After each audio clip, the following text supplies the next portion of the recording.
Most billionaires want to be seen. Their homes are designed to impress. Glass walls, skyline views, locations everyone recognizes, places where attention naturally gathers and never really leaves. But Michael Jordan built a place designed to disappear.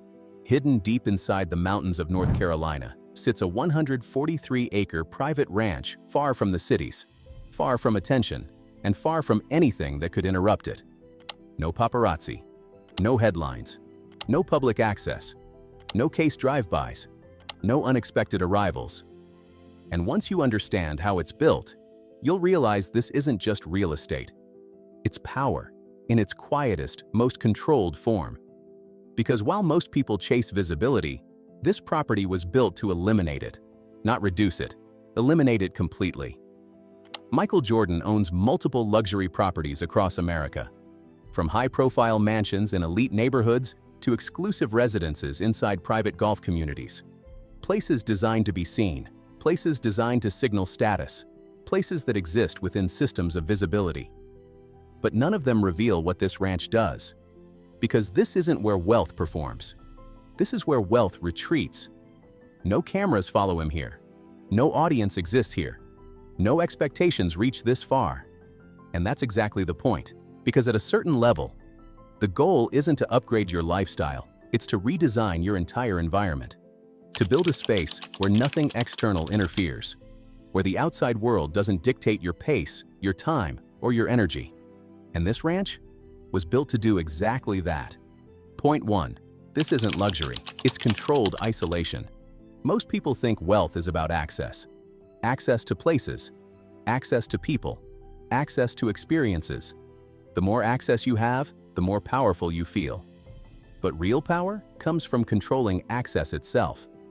This ranch spans over 143 acres of private land, not in a crowded luxury zone, not surrounded by neighbors, not positioned for visibility, but inside a secluded mountain region few people even pass through, let alone recognize.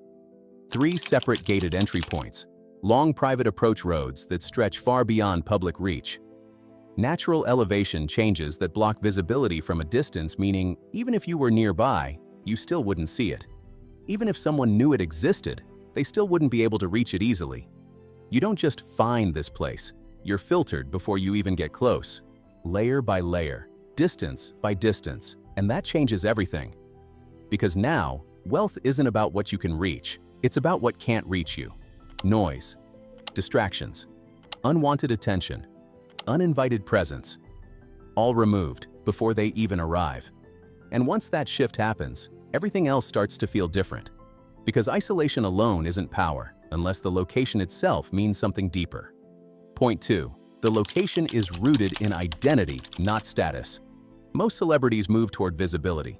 Los Angeles, Miami, New York, places where attention multiplies, where status is constantly reinforced, where presence equals relevance. But Michael Jordan did the opposite. He built this in North Carolina, not because it's trending, not because it's fashionable, not because it signals anything to the outside world, but because it's personal. This is where his story began. Before the championships, before the billion-dollar brand, before the global recognition, this is where discipline was built, where early failure happened and quietly shaped everything that followed, where the mindset was formed long before the spotlight ever appeared. And that makes this land different, because it isn't just owned, it's connected. Every part of it carries context, every acre holds memory. At a certain level of wealth, people stop choosing locations based on visibility and start choosing them based on alignment. Places that reflect who they are, not what they want to show. Places that ground them, instead of projecting them. And that's when real estate becomes something else entirely. Not just an asset, not just an investment, but an extension of identity itself. But identity alone doesn't create presence. Scale does. Point 3. The scale reshapes reality itself. A mansion impresses you. You walk in, you look around, and you react to it. But land? Land changes how you experience life entirely. 143 acres isn't something you casually walk across. It's something that reshapes your sense of space. Private trails stretch through dense forest. Paths that aren't meant to lead you out, but to keep you inside the environment. Open pastures create natural distance between structures. A quiet creek cuts through sections of the property not as decoration, but as part of the land's natural rhythm. And everywhere you stand, you don't see boundaries. You see continuation, layers of trees, rolling terrain. The house itself almost disappears into the land. Natural stone, dark wood finishes. Low visual contrast against the surrounding environment. And that's when wealth stops being impressive and starts feeling permanent. But scale without intention is just excess, and this property was designed with precision. Point 4. Privacy here isn't added, it's engineered. Most luxury homes include privacy as a feature. High walls, security systems, gated driveways. Privacy is the foundation of the entire design. The driveway alone tells the story. A long, curving gravel path winds through dense woodland, intentionally designed to block any direct line of sight to the home. You don't see the house as you approach. The outside world fades, gradually, then completely. By the time you arrive, you've already disconnected, and that's before you even step inside. The main residence is surprisingly modest, around 2,400 square feet. 3 bedrooms, open living spaces, expansive terraces facing the mountains. There's also a separate guest cabin connected, but positioned with distance in mind. So even when guests are present, privacy isn't compromised, it's preserved. And that reveals something most people miss at the highest level. Privacy isn't about hiding, it's about control over proximity. But control doesn't stop at structure. It extends into how the land actually functions. Point 5. This isn't just a retreat, it's self-sustaining. Most luxury properties are passive. They exist to be enjoyed, to be visited, and then left behind. This one operates differently, because it isn't just designed for comfort, it's designed for function. Multiple barns are positioned across the property, used for storage, equipment, land management. A separate workshop allows for maintenance and independent operation, so the property can sustain itself without constant outside input. There are orchard areas, garden spaces, fenced pastures that can support livestock if needed, and trails that don't just lead somewhere, they serve the land itself. Everything has a role, everything has a purpose. This isn't decorative nature, this is working land. And that adds a different kind of power, because now, you're not just living in a space, you're operating within an environment that doesn't rely on anything external. You don't need the city, you don't need constant supply, you don't need outside systems to maintain your lifestyle. And that's when wealth reaches another level. Not just independence, but self-sufficiency. But the biggest shift isn't physical, it's psychological. Point 6. Time moves differently inside this environment.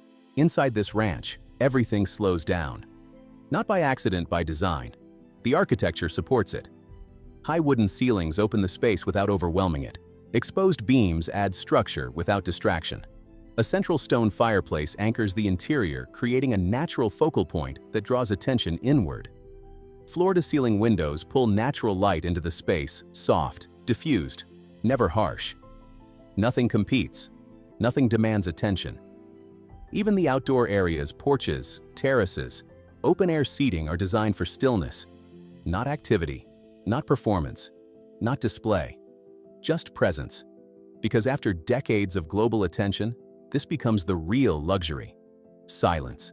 No cameras, no expectations, no pressure to perform, no need to respond, no need to be on. Just time that finally belongs to you. Time that isn't scheduled, time that isn't watched, time that isn't measured by output. And that's the shift most people never reach. When success stops being something you prove to others and becomes something you experience for yourself. But even that isn't the final level, because this ranch represents something far bigger. Point 7. The real flex is environmental control. At first glance, this is just land, a house, a few structures, a quiet location. But in reality, it represents complete environmental control. Control over who enters, control over what's seen, control over what's heard, control over what's felt, control over how time is spent and how life is experienced. Because making money? That's one level. Buying luxury? That's another. But designing a life where nothing external dictates your environment? That's rare. And doing it after reaching global fame while still maintaining influence is almost unheard of. This isn't wealth trying to prove anything. This is wealth that has already won. When people think of Michael Jordan, they think of dominance, championships, legacy, global recognition. But this ranch tells a different story, a quieter one, built on space instead of noise, control instead of attention, presence instead of performance. He didn't just build wealth. He built a world where that wealth no longer needs to be seen to be real. And in a culture obsessed with visibility, that might be the ultimate advantage. If you want to understand how the elite really live, not the version they show, but the version they protect, subscribe now and watch the next video where we break down another hidden layer of black wealth, power, and private luxury. Because the biggest flex is never what people can see, it's what they'll never even get close to.